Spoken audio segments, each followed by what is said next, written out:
कौन से ऐसे लोग हैं जिनके लिए कोई भी रेमेडी वर्क नहीं करती, कोई भी उपाय काम नहीं करते हैं? उस जातक की कैपेबिलिटी, उनका फ्री विल कितना स्ट्रांग है, उस जातक की कैपेबिलिटी टू डू और चेंज दी करंट सिचुएशन, जो जिस समय से वो गुजर रहे हैं उसको क्या वो चेंज कर पाएंगे, क्या उनमें वो कैपेबिलिटी है। बृहस्पति और राहु साथ में हुए तो ये लोग बिलीव नहीं करेंगे, एथीस्ट होंगे ये लोग। तो आप इनको रेमेडी देंगे तो सबसे पहले इनकी रेमेडी क्वेश्चन मार्क आएगी। कुछ ऐसे भी वीक चार्ट्स होते हैं क्या कि बेचारे करना तो चाहते हैं, उनका मन तो बहुत है, लेकिन कुछ ना कुछ सिचुएशंस ऐसी आ जाती हैं कि अड़ंगे अड़ जाते हैं, नहीं हो पाता है। अमिताभ बच्चन जी का चार्ट जिनमें बहुत सारे प्लैनेट्स 8th भाव में है, राइट, 5 प्लैनेट्स 8th भाव में है, तो उनका तो बहुत वीक चार्ट होना चाहिए, राइट, बट नहीं है। व्हाट मैटर्स इज कि आपकी कर्म शक्ति कितनी बलवान है, आपका फेथ कितना है, आपका समर्पण कितना है।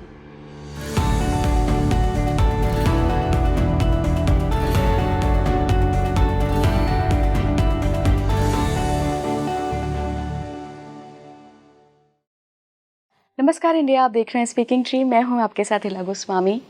और देखिए, कई बार हमारे मन में ना ये प्रश्न आता है कि कोई ऐसा व्यक्ति है जिसको साधना फ़ौरन लग जाती है, मंत्र जाप फ़ौरन लग जाते हैं, यानी असर दिखाते हैं, रेमेडीज़ फ़ौरन वर्क कर जाती हैं, और कोई लोग ऐसे होते हैं जो कितना ही कर लें, कितनी शिद्दत से कर लें, उनके ऊपर कोई भी रेमेडी, कोई भी मंत्र जाप काम नहीं करता है, या तो वो करते ही नहीं हैं। तो ऐसे कौन से लोग हैं जिनके लिए साधना फेल हो जाती है, और कौन से लोग ऐसे होते हैं जिनके लिए बहुत छोटी सी साधना भी बहुत बड़ा चेंज लेकर आती है? कुंडली के कौन से कॉम्बिनेशंस होते हैं जो बताते हैं, और साथ ही भगवत कृपा यानी कि उस ईश्वर की कृपा किन लोगों को प्राप्त होती है, ये भी कुंडली से क्या जाना जा सकता है। मेरे साथ बहुत स्पेशल गेस्ट जुड़ रही हैं जो कि खुद साधनाओं में रहती हैं, स्पिरिचुअली एक्टिव हैं और साथ ही वैदिक एस्ट्रोलॉजर भी हैं। निधि मलिक मैम का मैं स्वागत करना चाहूँगी। Ma'am, welcome on speaking tree. नमस्ते, थैंक यू इला जी टू इनवाइट मी। मैं अपने आप को बहुत सौभाग्यशाली समझती हूँ कि इस प्लेटफॉर्म पे आई हूँ। Thank you so much. And आप बहुत बढ़िया काम कर रहे हैं of bringing the right information to people. Thank you so much. हमारा मोटिव भी मैम यही रहता है कि लोग ज़्यादा से ज़्यादा स्पिरिचुअलिटी से जुड़ें, इस डिवाइन साइंस से जुड़ें और सही चीज़ जानें कि उनके लिए सही क्या है, देश के लिए सही क्या है और सारे जनमानस के लिए सही क्या है। बहुत अच्छा काम कर रहे हैं। तो मैम, पहले प्रार्थना से शुरू प्रार्थना करते हैं हम। एंड हम सबसे पहले विघ्नहर्ता गणपति से प्रार्थना करते हैं कि सारे विश्व के विघ्न को हरें और हमारे इस कार्यक्रम को अच्छे से करें। ओम गण गणपतये नमः। और हम गुरु को प्रणाम करते हैं। गुरुर् ब्रह्मा गुरुर् विष्णु गुरुर्देव महेश्वरा, गुरुर् साक्षात परम ब्रह्म तस्मै श्री गुरुवे नमः। मेरा प्रणाम है मेरे एस्ट्रोलॉजी के गुरु और मेरे अध्यात्म के गुरु ओम स्वामी जी को प्रणाम, और आप में बसे नारायण को मेरा प्रणाम।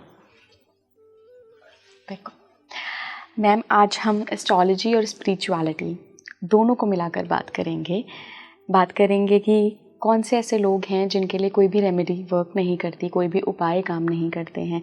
और कुछ लोग मैंने ऐसे देखे हैं कि उनको आप एक मंत्र बता दीजिए और वो कर लेंगे और फिर उनके लिए बिल्कुल कमाल हो जाता है। तो दोनों एस्पेक्ट्स पे बात करेंगे, कुंडली के हिसाब से भी, क्योंकि आपका ऐसा मानना है कि कुंडली देखकर भी पता लगता है कि कोई व्यक्ति उपाय कर भी पाएगा या नहीं, और इसको लगेगा भी या नहीं उपाय। दूसरा स्पिरिचुअली भी, क्योंकि कई बार हम कॉन्शियसनेस के इस लेवल पे होते हैं और मंत्र साधना का जो लेवल होता है वो बहुत ऊपर होता है, तो हमारा मैच ही नहीं हो पाता। हम आंख बंद करके मंत्र जपने तो लगते हैं लेकिन वो कनेक्शन ही नहीं बैठ पाता। फिर हम मंत्रों को दोष देते हैं, रेमेडीज़ को दोष देते हैं कि ये तो सब बकवास है, कुछ काम नहीं करता। तो सबसे पहले हम एस्ट्रोलॉजर को दोष देते हैं। जी बिल्कुल, सबसे पहले हम एस्ट्रोलॉजी को दोष देते हैं। तो मैम, एस्ट्रोलॉजी के एस्पेक्ट से पहले बात करते हैं, उसके पर्सपेक्टिव पे बात करते हैं कि आपके आगे कोई पत्रिका आई तो आप क्या ऐसी चीज़ देखती हैं जिससे आप पहचान लेती हैं कि अरे ये तो नहीं करेगा रेमेडी, या इस पे तो मंत्र साधना लगेगी ही नहीं? देखिए, जैसे ही हमारे पास कोई जातक आते हैं तो हम पहले देखते हैं कि कितने दृढ़ कर्म हैं। ये दृढ़ कर्म है, हाँ, जो दशा चल रही है वो कितनी दृढ़ है, कितने दृढ़ कर्म है उनके, कि ये किस तरह से मूव होती है। फिर हम देखते हैं उस जातक की कैपेबिलिटी, उनका फ्री विल कितना स्ट्रांग है, उस जातक की कैपेबिलिटी टू डू और चेंज दी करंट सिचुएशन, जो जिस समय से वो गुजर रहे हैं उसको क्या वो चेंज कर पाएंगे, क्या उनमें वो कैपेबिलिटी है। और तीसरा हम देखते हैं कि उनका अध्यात्म में कितना रुचि है, क्या वो आध्यात्मिक हैं या वो बिलीव ही नहीं करते हैं भगवान में। मान लीजिए नीच के जुपिटर हुए और या फिर आप देखिए बृहस्पति और राहु साथ में हुए, तो ये लोग बिलीव नहीं करेंगे, एथीस्ट होंगे ये लोग। तो आप इनको रेमेडी देंगे तो सबसे पहले इनकी रेमेडी क्वेश्चन मार्क आएगी। या मान लीजिए मंगल से कोई रिलेशनशिप नहीं आ रहा, तो ये कहेंगे जी कोई पंडित बता दीजिए जो रेमेडी करेगा। खुद नहीं करेंगे, खुद नहीं करेंगे। और जब तक आप खुद नहीं करेंगे तो कर्म आपके हैं, ये संचित कर्म जो है ये आपके हैं, आपका प्रारब्ध है। तो क्रियामान कर्म तो आपको ही करने पड़ेंगे। जैसे अगर आपको जॉब में प्रमोशन चाहिए तो आपको ही काम करना पड़ेगा, मतलब किसी और को आप रख लें और कहें वो काम कर देगा तो सैलरी उसी के पास जाएगी। बिल्कुल बिल्कुल, राइट, मंथ एंड का एसएमएस उसी को मिलेगा, आपको नहीं मिलेगा। तो ऐसे ही रेमेडी है। रेमेडी भी एक तरह से वही जॉब की तरह अगर कोई ट्रीट करेगा और खुद से करेगा, उस भावना से करेगा तो वर्क करेगी। तो ये जैसे हमने चार्ट में देखा कि इनकी वर्क नहीं करेगी तो हम उनको रेमेडी देंगे ही नहीं। या अगर हम उनको रेमेडी देंगे भी तो हम उनको अलग तरह की रेमेडी देंगे, हम उनको मंत्र रेमेडी नहीं देंगे, वैदिक रेमेडी नहीं देंगे, हम उनको डिफरेंट रेमेडीज़ देंगे जो कार्य क्षेत्र से रिलेटेड होगी। कि मान लीजिए वाणी पे ध्यान दीजिए, आपने इतने समय तक कुछ बुरा नहीं बोलना है, या आपने ड्रिंक स्मोक नहीं करना है, या आपने नॉनवेज नहीं खाना। तो इस तरह की रेमेडीज़ देंगे जो हमको लगता है कि वो कर पाएंगे, right. But obviously in remedies का उतना इम्पैक्ट नहीं आएगा, क्योंकि आप जो भी रेमेडी उनको दोगे वो एक क्वेश्चन मार्क से लेंगे।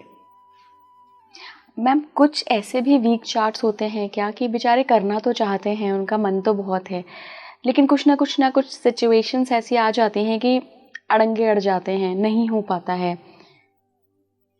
तो मैं इसको वीक चार्ट नहीं कहूँगी, मैं इसको कहूँगी कि आप में क्षमता नहीं है, इंडिविजुअल में क्षमता नहीं है। क्योंकि अगर मैं कहूँ कि वीक चार्ट है, मान लीजिए पहली बात तो कोई चार्ट वीक और स्ट्रॉन्ग नहीं होता। सारे चार्ट्स अच्छे हैं क्योंकि जिस हिसाब से हमारी दशाएं हैं या जिस हिसाब से हमारे प्लैनेटरी पोजीशंस प्लेस्ड हैं तो वो अप एंड डाउन आएगा ही आएगा। अब हम बहुत अच्छा एग्जांपल लेते हैं अमिताभ बच्चन जी का चार्ट, जिनमें बहुत सारे प्लैनेट्स 8th भाव में हैं, राइट, 5 प्लैनेट्स 8th भाव में हैं, तो उनका तो बहुत वीक चार्ट होना चाहिए, राइट, बट नहीं है। व्हाट मैटर्स इज कि आपकी कर्म शक्ति कितनी बलवान है, आपका फेथ कितना है, आपका समर्पण कितना है, श्रद्धा कितनी है, समर्पण कितना है, और पेशेंस कितना है, और डिसिप्लिन आप कितना कर सकते हैं। कि मान लीजिए आपको रेमेडी दी गई कि आप 10 दिन करिए, आपने 5 दिन कर लिया, आपने कहा ठीक है 5 दिन हो तो गई, आधा असर मिल जाएगा। तो वो और उसमें हम देखते हैं एज अ सोल आप कितना स्ट्रांग हो। ये कैसे देखते हैं मैम? ये हम सूर्य से देखते हैं, हम 9th भाव से देखते हैं, हम पंचम से भी देखते हैं, 5th भाव से भी देखते हैं कि आपका कितना पास्ट है, प्लस आपकी दशाओं से भी देखते हैं, हम आपकी अनुरुक्त दशा भी देखते हैं कौन सी है। तो हम काफ़ी चीज़ें देख के कहते हैं कि आपकी सोल कितनी स्ट्रांग है। हम उसमें ये भी देखेंगे, हम खाली आपका लग्न चार्ट नहीं देखेंगे, हम नवांश भी देखेंगे, बिकॉज नवांश हमें बहुत कुछ ये बताता है कि आपकी करंट कैपेबिलिटी क्या है, आपका क्रियामान कर्म क्या है। D9 जिसको बोलते हैं वो हमारा क्रियामान कर्म बताता है।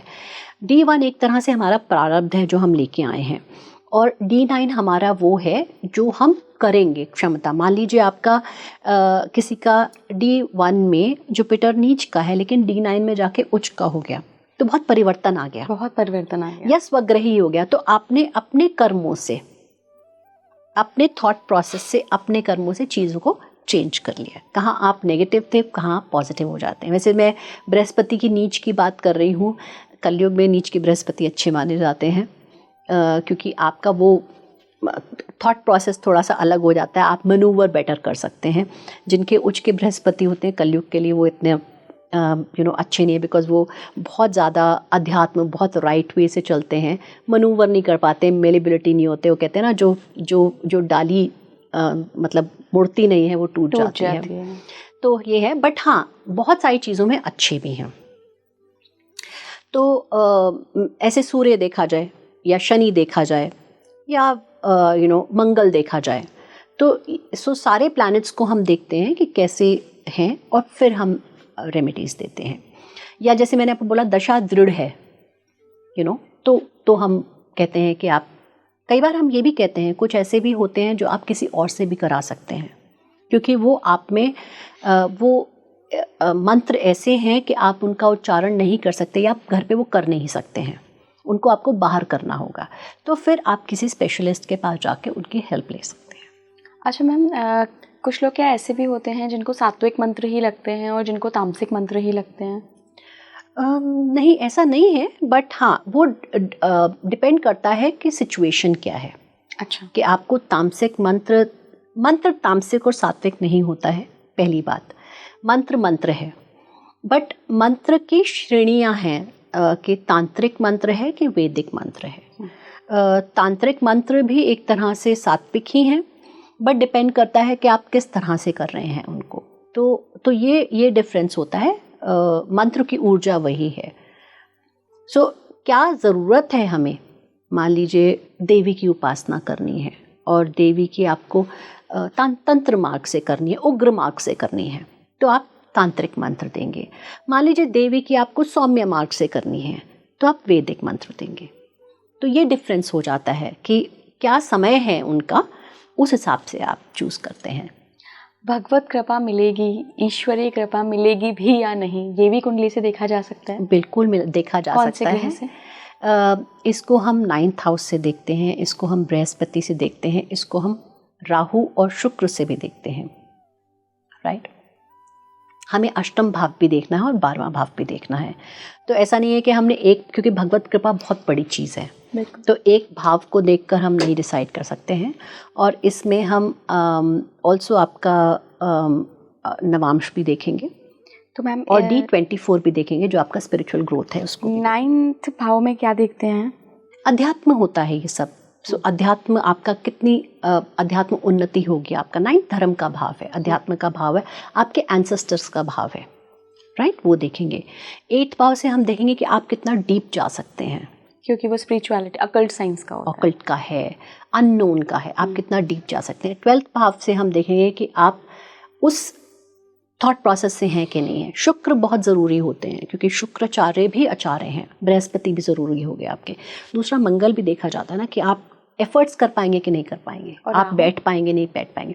राहु इस समय के लिए हम देखते हैं कि राहु कैसे प्लेस्ड है। मान लीजिए राहु 11th में प्लेस्ड है, तो आपको करने ही नहीं देंगे। और आपकी राहु की दशा है, मान लीजिए, दशाएं भी देखनी है कि आपको करने देंगे कि नहीं करने देंगे आपकी। और ये आज की बात नहीं है, आप पूरा देखेंगे कितनी दशाएं आ रही हैं, किस तरह की दशाएं आ रही हैं आपकी, तो आप पूरा देख के करते हैं। ये तो हमने कह दिया चार्ट से, बट भगवत कृपा किसी चार्ट की डिपेंडेंट नहीं है, राइट।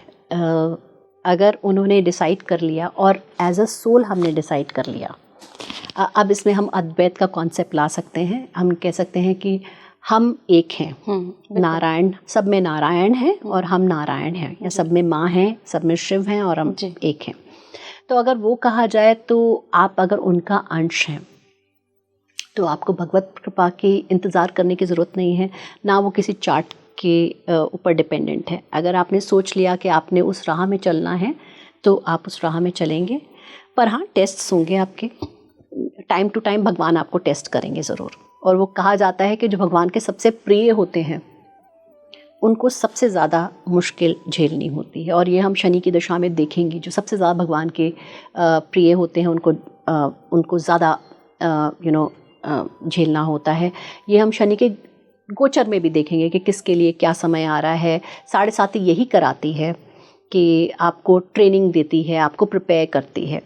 तो बहुत सारी चीज़ें होती हैं कि आप उस डायरेक्शन में जाएंगे, भगवत कृपा होगी, आप करेंगे, बहुत सारी चीज़ें होती हैं। तो मैम, इसके पीछे लॉजिक क्या है? जो लोग, मैंने बहुत लोगों के मुंह से ये सुना है कि तुम ईश्वर के बहुत करीब हो गए, तुम्हारे साथ तो बड़ा बुरा हो रहा है, मतलब तुम ईश्वर के बहुत करीब, ईश्वर तुम्हारी परीक्षा ले रहा है।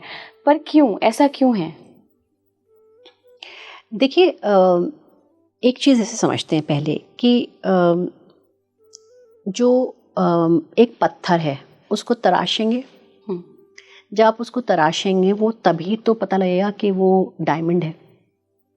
अगर डायमंड कहने लगा अरे इधर से मत तराशो, उधर से मत तराशो, तो कैसे वो डायमंड बनेगा? या किसी भी प्रोडक्ट को अगर किसी शेप में लाना है तो उसको हमने चिजल तो करना ही पड़ेगा ना।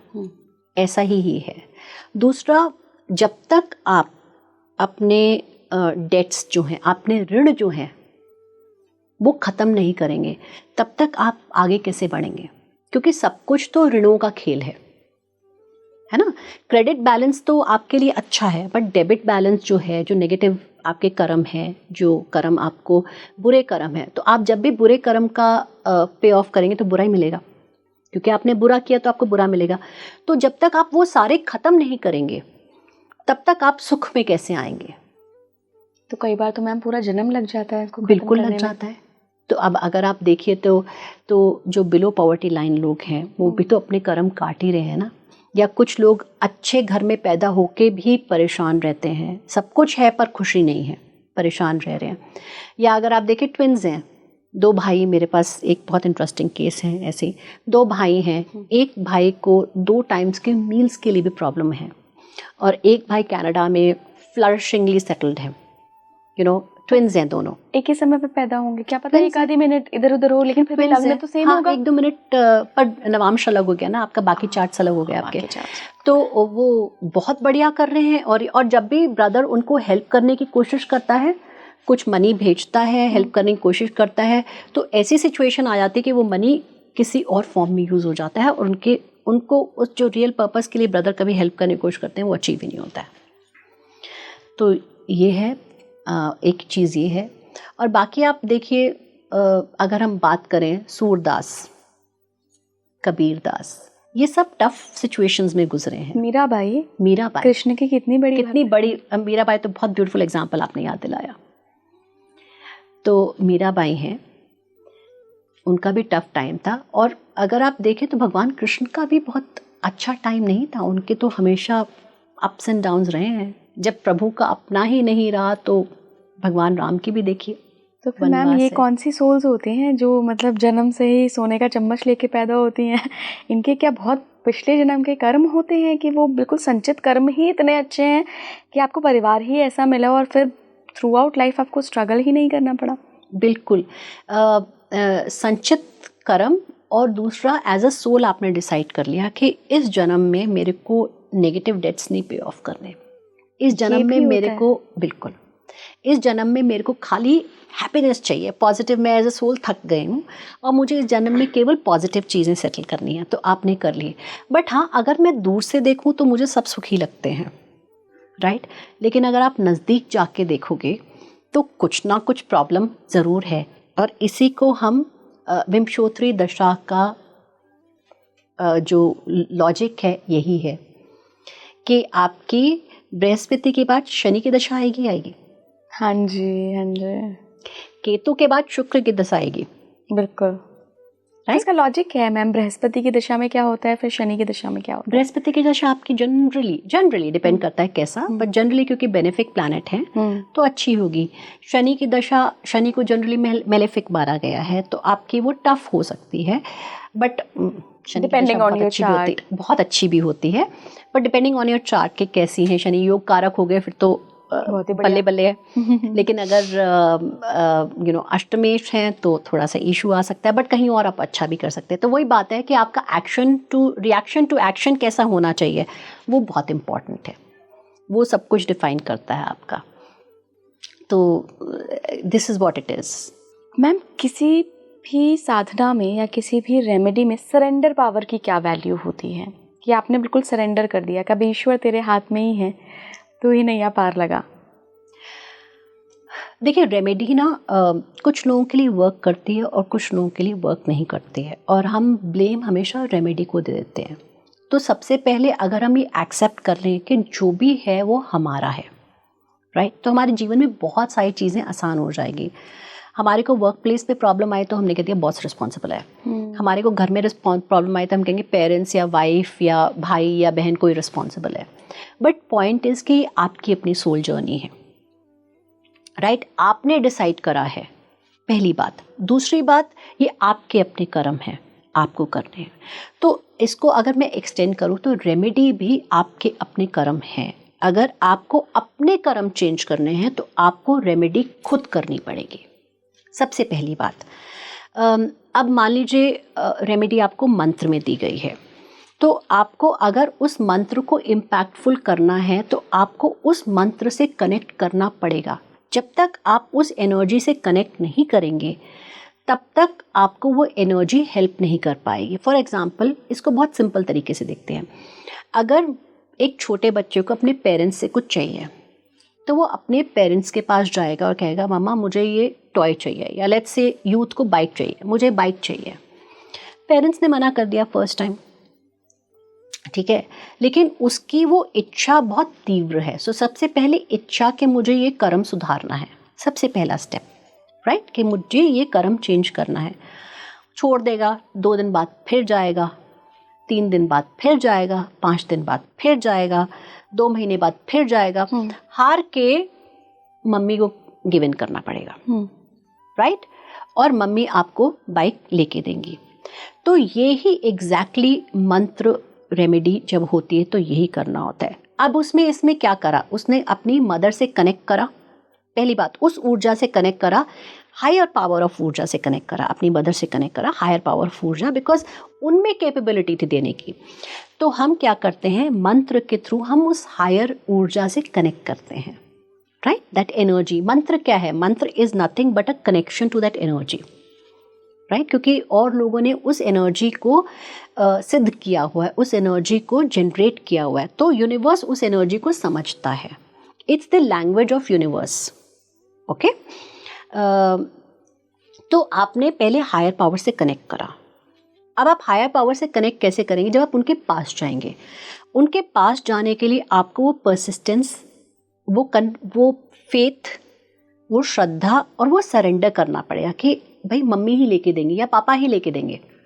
ऐसा नहीं है कि पड़ोसी से जाके मांग लो या... नहीं, मतलब वो आपको, चाहे आप किसी में बिलीव करें, आप पड़ोसी से भी बिलीव करें, अगर आप पड़ोसी कह रहे हैं, आप गुरु से भी बिलीव करें या आप किसी से भी बिलीव करें, बट आपको उस सोर्स पे तो जाना पड़ेगा ना, और रिपीटेडली जाना पड़ेगा, और उस कंफर्म्ड थॉट से जाना पड़ेगा, वो फेथ से जाना पड़ेगा, वो श्रद्धा से जाना पड़ेगा, और ऑनेस्ट और सिंसियरिटी से जाना पड़ेगा।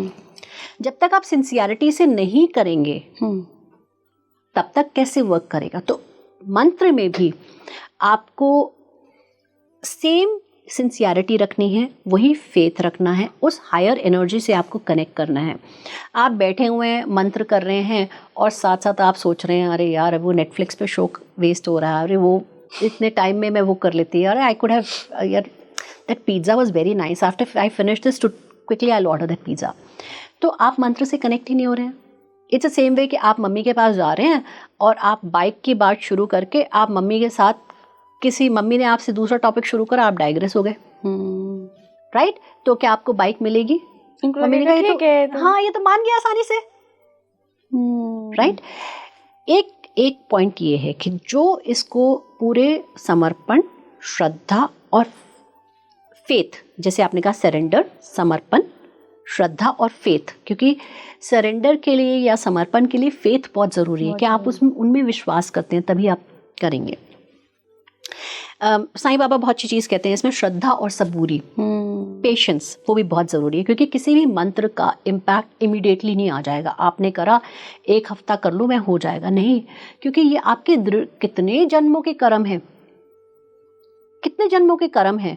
तो ये आपके आज कैसे चेंज हो जाएंगे या 5 दिन में कैसे चेंज हो जाएंगे? आपको सिंसियरिटी से एफर्ट्स करने ही पड़ेंगे लगातार, राइट, तो आपको असर आएगा। So for people who do it sincerely, उन पे 100% असर आता है। और मैंने बहुत एग्जाम्पल्स देखे हैं अपनी लाइफ में, बहुत एग्जाम्पल्स देखे हैं। एथीस्ट भी अगर वो मंत्र करते हैं उनको भी असर आता है। I have seen a lot of examples. और मैंने वो भी देखे हैं जो मुझसे मंत्र लेके जाते हैं और या मुझसे रेमेडी लेके जाते हैं और नहीं करते। पहले तो मैं डिक्लाइन करती हूँ बिल्कुल, लेकिन अगर कोई बहुत ज़िद करता है, क्योंकि एक थॉट प्रोसेस होता है कि अगर एस्ट्रोलॉजर रेमेडी नहीं दे रहा है तो बेकार है, तो तो अगर आपको कोई बहुत फोर्स करता है तो आपको कई बार लगता है यार अच्छा may be it will help that person, आप दे देते हैं, पर वो नहीं करता है और वो आपके पास फिर 6 महीने बाद आ रहा होता है कि मेरी सेम प्रॉब्लम है। तो कुछ लोगों को ये हैबिट होती है कि जाके एस्ट्रोलॉजर से पूछा, अच्छा पता लग गया तो बस हम सेटिस्फाई हो गए, बट हमने उसके लिए कुछ करना नहीं, तो उनके लिए नहीं वर्क करेगी रेमेडी। बिल्कुल बिल्कुल मैम, मैंने ऐसे कुछ लोग भी देखे हैं जिन पे मंत्र बहुत जल्दी काम कर लेते हैं, तो क्या उनको पिछले जन्म से वो जागृत मंत्र होते हैं उनके लिए?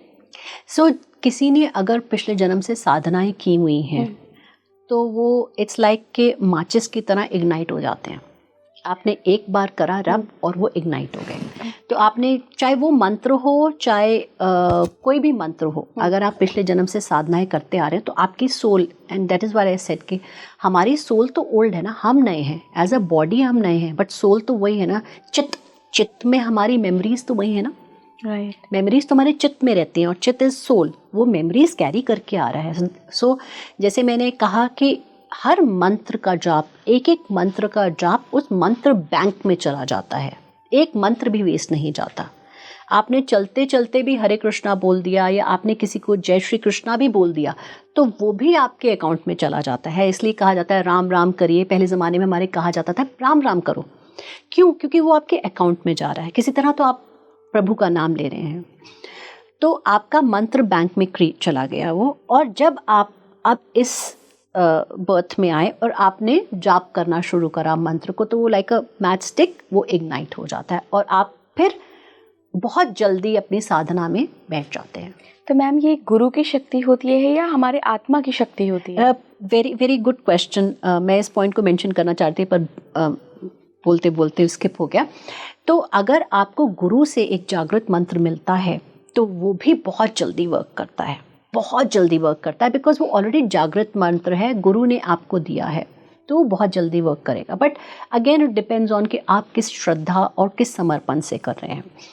दूसरा, अगर आपको गुरु से नहीं भी मिला है और आप अर्लियर बर्थ्स में करते आ रहे हैं तो भी आप फटाफट उसको इग्नाइट कर लेंगे। तो और आपको गुरु भी आपके पिछले बर्थ से एसोसिएट होके मिलते हैं, ऐसे नहीं आपको कोई भी गुरु मिल जाएंगे। तो इसका मतलब आपने किसी बर्थ में वो गुरु के साथ एसोसिएट हुए हैं, उसी संप्रदाय में आप रहे हैं, तो आपको वो मिले। तो उनको मालूम है कि आपको कौन सा, क्योंकि गुरु तो देखते ही पता लग जाएगा कि आप कितनी ओल्ड सोल हैं, आपने क्या साधनाएं करी हैं। जो भी श्रेष्ठ गुरु होंगे उनको पता लग जाएगा और वो आपको वही मंत्र देंगे जो आपके लिए अच्छा होगा और जो उन्होंने सिद्ध किया होगा। तो ऑलरेडी आपको एक एनर्जाइज्ड बॉल मिल गई जी, आपको गरम रोटी मिल गई, घी लगी हुई, और आप अब उसको खा रहे हैं। तो आपको ऑलरेडी तैयार रोटी तो मिल ही गई, आपने तो सिर्फ उसको खाना है। बिल्कुल। सो ये होता है गुरु की शक्ति, गुरु की शक्ति और आपकी अर्लियर बर्थ्स की शक्ति। राइट। मैम थोड़ा सा मंत्र एंड वास्तु पे भी बात कर लेते हैं। मैंने ऐसा भी सुना है कई जो वास्तु एक्सपर्ट्स होते हैं कि अगर घर का वास्तु ख़राब है, ऑफिस का वास्तु ख़राब है, या जहाँ भी से भी आपका जो भी वर्क स्टेशन है वहाँ का वास्तु ख़राब है, तो फिर ना तो भगवत कृपा मिलती है, ना तो मंत्रों की शक्ति काम करती है। आप जपे जाओ मंत्र, लेकिन गलत दिशा में बैठकर जप रहे हो तो अलग ही नेगेटिव फल भी मिल सकता है। ऐसा होता है या कहीं भी बैठ जाओ, ईश्वर तो कड़ में है, ईश्वर तो सुनेगा? मैं जब अपने घर में मंदिर बना रही थी तो मुझसे इंटीरियर डिज़ाइनर पूछा कि मैम आप यूर अ वास्तु पर्सन, तो आप मंदिर किस तरफ रखना चाहेंगे? क्योंकि नॉर्थ ईस्ट का जो कॉर्नर आ रहा था वो टुवर्ड्स बालकनी आ रहा था और बाहर मैं नहीं रखना चाह रही थी। ड्राइंग रूम में बालकनी आ रहा था तो मैं नहीं रखना चाह रही थी। तो मैंने कहा आप इधर बना दीजिए। तो बोले नहीं ये तो वेस्ट डायरेक्शन हो गया, यहाँ तो नहीं होना चाहिए। तो मैंने कहा अच्छा ठीक है, मुझे एक कोना बता दो जहाँ पर भगवान नहीं है। और इसका बहुत ब्यूटीफुल एग्जाम्पल है कि जब गुरु नानक मक्का गए थे और वो जब लेटे थे, सबने कहा कि आपका पैर मक्का की तरफ है, उस साइड पर। जब पैर मक्का की तरफ, उन्होंने कहा ठीक है मेरे पैर उस तरफ कर दो जिस तरफ मक्का नहीं है। तो जैसे जैसे उनके पैर घुमाए पता लगा मक्का तो उसी तरफ जा रहा है। तो उन्होंने साउथ में कर दिए तो साउथ में आ गया, उन्होंने नॉर्थ में कर दिए तो नॉर्थ में आ गया। जैसे जैसे उन्होंने घुमाया मक्का उसी तरफ दिखता गया। तो भगवान सब जगह है, सर्वत्र। कृष्ण कहते हैं मैं सर्वत्र हूँ, मैं हर जगह हूँ। विभूति योग में 10वें अध्याय में गीता के उन्होंने बोला है कि मैं हर जगह हूँ। मैं मेरू पर्वत में भी हूँ, मैं जप में भी हूँ, मैं यज्ञ की अग्नि में भी हूँ, मैं जठर अग्नि में भी हूँ। मैं हर 8 दिशाओं में हूँ, उन्होंने बोला है, बहुत क्लियरली बोला है भगवान ने कि मैं 8 दिशाओं में हूँ, राइट। तो वो दिशा के डिपेंडेंट नहीं है। तो अगर ये कहा जाए कि आपके घर में वास्तु दोष है या आप जहाँ बैठ के पूजा कर रहे हैं या मंत्र कर रहे हैं वो नहीं लगेगा, तो ये एक तरह से भ्रांति है, पहली बात। दूसरी बात, अगर वास्तु दोष है तो आप उसको मंत्र से ही तो सही करेंगे और उसी घर में रह के करेंगे, किसी और के घर में तो जाएंगे नहीं, राइट। तो आपको नेचुरली मंत्र या कोई रेमेडी तो करनी ही पड़ेगी ना। तो फिर अदरवाइज अगर ये बात है कि आपके घर में वास्तु दोष है या आपके ऑफिस में या जहाँ आप बैठ रहे हैं टेबल पे वहाँ पे आपके वास्तु दोष है और आप मंत्र उच्चारण से उसको ठीक नहीं कर सकते या रेमेडी से ठीक नहीं कर सकते, तो आप वास्तु दोष तो ठीक कर नहीं सकते। ये कैसे संभव होगा? कुछ तो आपको उपाय करना पड़ेगा उस चीज़ को ठीक करने के लिए। और इसमें मैं एक टिप दूंगी सबको। Vastu is basically what? Vastu is वास अस्तु। तो जो रहने वाला है उसका वास होता है। तो वास्तु का असर हर मनुष्य पर, उस घर के रहने वाले हर जातक पर अलग होता है। एक एग्जाम्पल देखा जाए, मान लीजिए एक टावर है, उस टावर में नॉर्थ ईस्ट में बाथरूम है, उस टावर में 22 फ्लोर्स हैं, राइट। किसी को तो वो बहुत इम्पैक्ट कर रहा है, नॉर्थ ईस्ट का वॉशरूम टॉयलेट बहुत बुरा माना जाता है, उसका कोई रेमेडी नहीं है। किसी को तो बहुत असर कर रहा है, लेकिन मान लीजिए ग्राउंड फ्लोर वाले को बहुत असर कर रहा है, 4th फ्लोर वाला तो बहुत पैसा कमा रहा है, ना उनके किसी के घर में हेल्थ में इशू है, ना कुछ, बहुत संपन्नता आ रही है। तो vastu actually is largely on the person who is staying over there. तो हम वास्तु इंडिपेंडेंट ऑफ कुंडली नहीं कर सकते हैं। तो हमें नेटिव खास करके जो हेड होता है उसकी कुंडली देखनी बहुत ज़रूरी है, पहली बात। ना एक अगर हम रेमेडी बोलें, क्योंकि वास्तु में जब बोला तो रेमेडी बहुत क्विकली एक ये है कि सबसे पहले आप अपने घर को डीक्लटर करिए, आलतू फालतू का जो सामान है वो निकालिए, क्योंकि आलतू फालतू के सामान रखने में आप कौन सा एरिया हैवी कर लेंगे और कौन सा एरिया लाइट कर लेंगे आपको पता नहीं लगेगा। दूसरा, किस एरिया में क्या ऑब्जेक्ट रख लेंगे वो भी नहीं पता, क्योंकि आप क्लटर कर रहे हैं, कहीं पे कुछ भी भर दिया।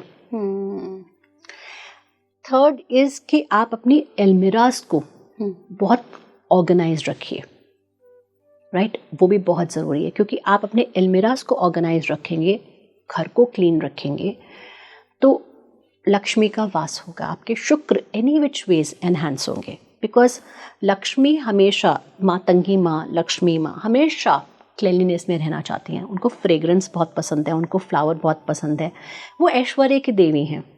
ऐश्वर्य, अगर मेरे पास ऐश्वर्य है तो मैं गंदगी में नहीं रहूँगी, मैं हमेशा प्लश एनवायरनमेंट में रहूँगी। तो ऐश्वर्य की देवी हैं। तो अगर आपको अपने घर का वास्तु हम इसीलिए तो देखते हैं, एक तो हेल्थ और दूसरा हम देखते हैं मनी के लिए अबंडेंस, राइट। चाहे हेल्थ का अबंडेंस हो चाहे मनी का अबंडेंस हो, वास्तु हम इसी के लिए देखेंगे। तो हम लक्ष्मी को देखते हैं, तो लक्ष्मी का वास होगा। और अगर आप अपने अलमीराज और अपने घर को डिक्लटर रखेंगे तो आपका माइंड आपके कंट्रोल में आएगा। जब आपका माइंड आपके कंट्रोल में आएगा तो धनवंतरी जो हमारे हेल्थ के हैं वो भी आएंगे, वो आपके लिए फेवर करेंगे, राइट। तो अगर आप ये चीज़ कर लेंगे तो आपका बहुत हद तक वास्तु दोष काफ़ी हद तक क्लियर हो जाएगा। और लास्टली जो एक रामबाण है, आप अपने घर के 8 कोनों में स्वास्तिक बना दीजिए, राइट। स्वास्तिक रिप्रेजेंट्स ऑल कॉर्नर्स। जब आपने वो बना ही दिया तो आपके सारे कॉर्नर्स बैलेंस हो गए। मान लीजिए आपको 8 कोने नहीं मिल रहे तो एटलीस्ट 4 कोनों में बना दीजिए, तो आपके जो चारों कोने हैं वो बैलेंस हो लिए। आप 4 में भी नहीं बना सकते तो आप घर के एंट्रेंस में बना दीजिए, वहीं से आपके 4 कोने बैलेंस हो गए। और दूसरा, अपने घर के एंट्रेंस को क्लियर करिए, क्योंकि जो भी एंट्रेंस और बैक, मान लीजिए आपका ऐसा घर है जिसमें बैक यार्ड है, तो इन दोनों को क्लियर रखिए, क्योंकि आना और जाना वहीं से होता है। तो अगर आप इनको क्लियर रखेंगे तो आपका वास्तु दोष बहुत तरह से हैंडल हो जाएगा। एक चीज़ मैं और कहूँगी, अगर आपको याद हो तो पुराने घरों में आले होते थे, हाँ। जिसमें हम दीपक लगाते थे। अब वो आलों का टाइम निकल गया है। अगर हम अपने घर पे आला लगा देंगे तो हमारे पूर्वजों का ये कहना था, और इसमें कोई गलत नहीं है, कि जब नेगेटिविटी आपके घर आ रही होती है तो आला होता है और आले में रोशनी होती है, तो उनको लगता है कि ये घर है तो वो वहीं पर रह जाती है, स्थिर हो जाती है। वो आपके घर के अंदर नहीं आती है, राइट। कोई भी नेगेटिव फोर्स आ रहा है, जैसे राहु आ रहा है या केतु आ रहा है, कोई भी नेगेटिव फोर्स आ रही है तो वो उस आले में बस जाती है और आपके घर के दरवाजे में नहीं आती है। तो इसलिए आला होना ज़रूरी है। अगर आप अब दीवार में छेद करके आला नहीं बना सकते तो एक आला ले आइए, टांग दीजिए वहाँ पर और उस पर दिया लगा दीजिए। दिया, not a light, very important, कि दिए की एक अलग महत्वता है। तो ये अगर आप ये कर लेंगे तो ये रामबाण है, आपको फिर काफ़ी हद तक वास्तु दोष इम्पैक्ट नहीं करेगा। और मंत्र साधना तो एनी विच वेज आप कहीं भी बैठ के कर सकते हैं। आप ऑल्दो इट्स रॉन्ग कि बहुत लोग नहाते हुए मंत्रों का जाप करते हैं, तो इसमें कोई गलत नहीं है, वो भी आपके मंत्र बैग में ऐड हो रहा है। बिल्कुल बिल्कुल। एक बार किसी ने मुझसे ये सवाल भी किया था कि भगवान कहते हैं कि अगर अंतिम समय में तुमने मेरा नाम ले लिया तो भी तुम तर जाओगे। अब अंतिम समय में अगर मैं वॉशरूम में हूँ तो नाम, लोग कहते हैं कि मत लो, वॉशरूम अच्छी जगह नहीं है, फिर मैं कैसे नाम लूँगा। पर मेरा मानना है कि ईश्वर कण कण में है, आप कहीं भी हो अगर उसको याद कर रहे हो तो वो जगह मैटर नहीं करती। Absolutely, absolutely. वो तो आप में ही वास करते हैं, आप में ही वास करते हैं, हर वस्तु में वास करते हैं। क्या इस पौधे में ईश्वर नहीं है? प्रकृति है हर चीज़ में। और अगर आप देखिए ये ग्लास किससे बना है? कांच। कांच कहाँ से आया और कहाँ से आया? प्रकृति से आया। और प्रकृति कौन है? देवी है, प्रकृति माँ है। तो ये ग्लास में भी हो गया ना, कण कण में हो गया। पानी is the highest source of energy. Exactly, right. ये हर चीज़ सुन रहे हैं अभी हमारी, अपार्ट फ्रॉम मोबाइल्स जो हमारी हर चीज़ सुन रहे हैं ये पानी हमारी हर चीज़ सुन रहे हैं। तभी बोलते हैं ना कि अभिमंत्रित करके दे दिया पानी और असर हो गया। दे दिया। और हर पूजा में, हर यज्ञ में हम पानी रखते हैं। बिल्कुल। हर यज्ञ में, हर पूजा में पानी का कलश रखा जाता है। यहाँ तक कि इवन जब अंतिम कर्म कांड होता है उसमें भी पानी का कलश होता है। आप पानी के कलश को ही फोड़ते हैं। जी। राइट। तो पानी से ही आप करते हैं। तो पानी तो सबसे इम्पोर्टेंट है। राइट। आखिर में मैम, आप एस्ट्रोलॉजी भी हैं, आप स्पिरिचुअल पर्सन भी हैं, क्या हमारे यूजर्स को आप एक गाइडेंस देना चाहेंगी? देखिए, मैं सबको दो चीज़ें कहनी चाहूँगी। एक तो अच्छा करिए, अच्छा बोलिए, क्योंकि कर्म जो है ना, मन, क्रम, वचन, तीनों से होते हैं।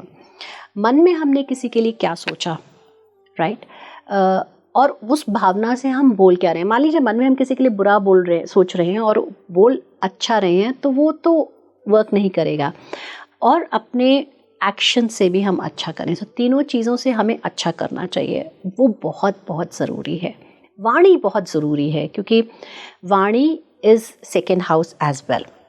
धन और कुटुंब, फैमिली, अगर हम वाणी को एक सुधार लेंगे तो हमारा धन और कुटुंब जो बहुत इम्पॉर्टेंट है, आप फैमिली के लिए कमाते हैं, आप फैमिली के लिए करते हैं और आप कमाते हैं अपने एक अच्छी ज़िंदगी के लिए, विच इज़ धन हाउस। इसको अच्छा कर लेंगे तो आपका सेकेंड हाउस बहुत अच्छा, वैसे ही अच्छा हो जाएगा। सो लड़ाई ना करें, प्यार से सबसे बात करें, पहली बात। और दूसरी बात, कोई भी एक मंत्र इंतज़ार मत करिए कि आपको गुरु से मंत्र मिलेगा, इंतज़ार किसी भी चीज़ का मत करिए। कोई भी एक मंत्र ले लीजिए। अगर आप मंत्र कोई भी एक ले लेंगे तो आपके सारे ग्रह, सारे वास्तु दोष अपने आप शांत हो जाएंगे, क्योंकि आपके लिए फिर कोई और काम कर रहा होगा। बिल्कुल। सो बस यही दो चीज़ें हैं, बहुत आसान सिंपल रेमेडी। चाहे ओम का ही उच्चारण हो, कोई भी उच्चारण हो, कोई भी मंत्र ले लीजिएगा, हर मंत्र बड़ा पावरफुल है। और एक बहुत अच्छे, मैं सबके लिए कह सकती हूँ, अगर आप श्री सूक्त सुन सकते हैं तो बहुत पावरफुल है। आप उसको लेकिन बैठ के सुनिए। और विष्णु सहस्त्र नाम, अगर आप ये दो कर सकते हैं, ललिता सहस्त्र नाम भी है लेकिन वो टफ हो जाएगा लोगों के लिए, बट विष्णु सहस्त्र नाम और श्री सूक्त अगर आप कुछ डेज डिसाइड करके कर लें, end of course Hanuman Chalisa. अगर ये चीज़ें कभी भी कर ले, जब आपको मौका मिले कर ले, तो आइडियल है जीवन के लिए। बिल्कुल। और एक और बात मैं अपने दर्शकों को कहना चाहूँगी, जो मेरे पिताजी कहते हैं कि अगर आपको गुरु की तलाश है और अभी तक वो गुरु नहीं मिले हैं तो शिव को गुरु बना लीजिए, ओम नमः शिवाय कर लीजिए। Absolutely, absolutely, absolutely. सो कलयुग में आप सबको बना सकते हैं, बट कलयुग में जगत गुरु जो हैं कृष्ण हैं, कृष्णम वंदे जगत गुरु। कृष्ण हैं और हनुमान जी है, बिकॉज वो इस फियर में हैं ही हैं। बाकी आप माँ को भी बना सकते हैं, शिव को भी बना सकते हैं। बहुत सही बात कही आपके फादर ने। और इसी बात में एक चीज़ और है कि गुरु आपको शिष्य को ढूंढते हैं, शिष्य गुरु को नहीं ढूंढते हैं। अच्छा। अगर आप बहुत व्याकुल हैं और आप गुरु को ढूंढ रही हैं, जब तक गुरु नहीं चाहेंगे वो आपको नहीं मिलेगी। जैसे जब तक प्रभु नहीं चाहेंगे आप उनको नहीं पा सकते हैं, वो आपको टेस्ट करते रहेंगे। ऐसे ही गुरु शिष्य को ढूंढते हैं और शिष्य गुरु को नहीं ढूंढते हैं। बट महादेव उत्तम है, महादेव है। बिल्कुल बिल्कुल। बहुत बहुत धन्यवाद ma'am. Thank you so much. हम अपनी अंतिम प्रार्थना से करें। सर्वे भवन्तु सुखिनः, सर्वे सन्तु निरामया, सर्वे भद्राणि पश्यन्तु मा कश्चित् दुःखं भवेत्। ओम शांति शांति शांति। बहुत ही अच्छा था ये पॉडकास्ट और बहुत सारे डाउट्स हमारे दर्शकों के भी क्लियर हुए होंगे, खासकर कि ये वाली बात कि गुरु आपको ढूंढते हैं, आप कितना ही ढूंढने चले जाओ आपको तब तक नहीं मिलेंगे जब तक गुरु की कृपा नहीं होगी। तो मंत्रों को अपने जीवन में शामिल करिए। एक्सक्यूज़ मत दीजिए कि मैं किस दिशा में करूँ या मुझे गुरु ने मंत्र नहीं दिया है। आप पढ़ने लगिए और आपको देखिए फिर कैसे भगवत कृपा मिलेगी। जुड़े रहिए स्पीकिंग ट्री के साथ। नमस्कार।